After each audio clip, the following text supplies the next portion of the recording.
ప్రభువైన యేసుక్రీస్తు నామములో మీ అందరికి వందనములు. హల్లెలూయా.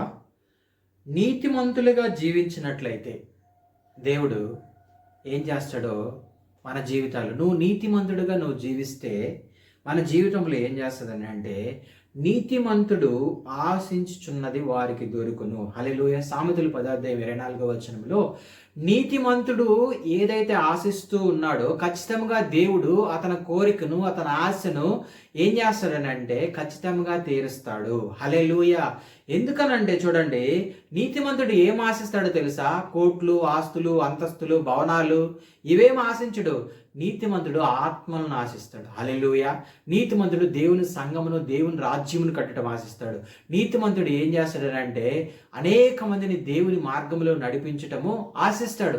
తర్వాత దేవుడు ఆత్మ సంబంధముగా నిన్ను ఆశీర్వదిస్తే ఆటోమేటిక్గా నీతిమంతుడు ఏం చేస్తాడు? భౌతిక సంబంధంగా కూడా ఆశీర్వదిస్తాడు. హల్లెలూయా.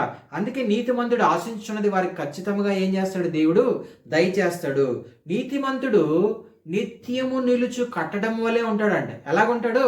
నిత్యము నిలుచు కట్టడం వలె ఉంటాడు. ఎందుకనంటే దేవుని నీతిని జరిగిస్తూ ఉన్నాడు కాబట్టి, దేవుని ప్రేమను పొందుకున్నాడు కాబట్టి, దేవుని రక్షణను పొందుకున్నాడు కాబట్టి, దేవుని రక్తంలో కడగబడి ఉన్నాడు కాబట్టి ఖచ్చితంగా దేవుడు ఆయనకు కోరుకున్న కోరికను నెరవేరుస్తాడు.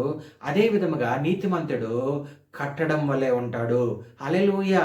కట్టడం వలె ఉన్నప్పుడు సాతానుడు ఆ కట్టడం లోపలికి రాలేడు.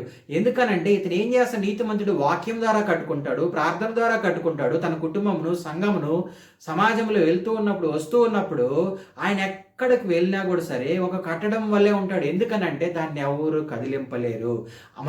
అయితే మనం కట్టిన ఈ పునాదులు అయితే కదిలింపబడతాయేమో, కానీ దేవుడు కట్టిన పునాదిని ఎవడు కదిలించలేడు. హల్లెలూయా. సాతానుడు ఎన్నో ప్లాన్లు వేస్తాడు, కానీ వాడు ప్లాన్లు ఏవి కూడా జరగనివాడు దేవుడు. ఎందుకనంటే నీ చుట్టూ ఆయన కంచి వేసి ఉంటాడు. హల్లెలూయా. అగ్ని కంచి వేసి ఉంటాడు. ఆయన నిన్ను కాపాడుతూ ఉంటాడు. ఆయన నిన్ను నడిపిస్తూ ఉంటాడు. హల్లెలూయా. అందుకే నీతిమంతుడు నిత్యము నిలుచు కట్టడం వలె ఉంటాడంట. నీతిమంతుడు ఎన్నడూ ఏమోడు? కదిలింపబడడు. హల్లెలూయా. ఈ కట్టడము దేవునిలో యేసుక్రీస్తు ప్రభువులో నీ కట్టడము నువ్వు కట్టుకుంటే, నీ పునాది దేవుని బండపైన కడితే ఖచ్చితంగా ఎవరు దాన్ని కదిలించలేరు. హల్లెలూయా. అయితే ఇక్కడ చూడండి, అందుకే ఎన్నడూ కదిలింపబడ్డని చెప్తూ ఉన్నాడు. నీతిమంతుని నోరు ఏం చేస్తా అంటే జ్ఞానోపదేశములను పలుకును.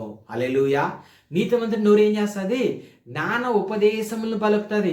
జ్ఞాన ఉపదేశములు అంటే దేవుని మాటలు, దేవుని వాక్యము, దేవుని బోధ, దేవుని ఉపచారము, ఇవన్నీ దేవుని మాటలను ఇతరులకు ఏం చేస్తుందంటే జ్ఞానము, ఆత్మ సంబంధమైన జ్ఞానము ద్వారా దేవుని మాటలు ఇతరులకు చెప్పి అనేక మందిని దేవుని సన్నిధానంలోనికి నడిపిస్తుంది. అదే నీతిమంతుని జ్ఞానము. చూడండి, నీతిమంతుడు బాధ నుండి తప్పింపబడతాడు. ఎక్కడి నుంచి తప్పింపబడతాడంట? బాధ నుండి తప్పింపబడతాడు. హల్లెలూయా. ఈరోజు నువ్వు దేవుని నీతిని నువ్వు చేస్తూ ఉన్నావా? దేవుడు నీకు చెప్తుంది ఏంటనంటే నువ్వు ఎలాంటి బాధలో ఉన్నా నేను నిన్ను తప్పిస్తానని చెప్తూ ఉన్నాడు. హల్లెలూయా.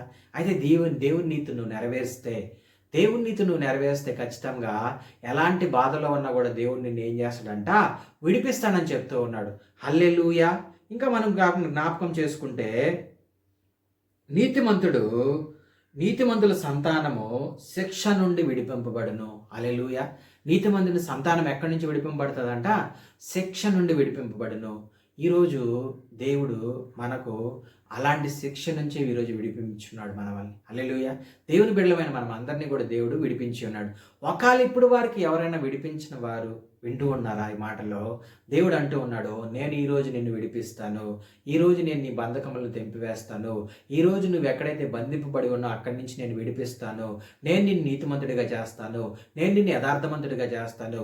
అయితే నీవు నామములో, యేసు నామములో బాప్తిసం పొందావంటే, యేసు నామములో రక్షణ పొందావంటే నేను నిన్ను నీతిమంతుడిగా తయారు చేసుకుంటాను, నేను నిన్ను పరిశుద్ధుడిగా తయారు చేసుకుంటానని దేవుడు చెప్తూ ఉన్నాడు. హల్లెలూయా. అయితే నువ్వు ఆయన అంగీకరిస్తే ఖచ్చితంగా దేవుడు నువ్వు ఆశపడితే ఖచ్చితంగా నీ ప్రాణంను తృప్తిపరిచే దేవుడు. హల్లెలూయా.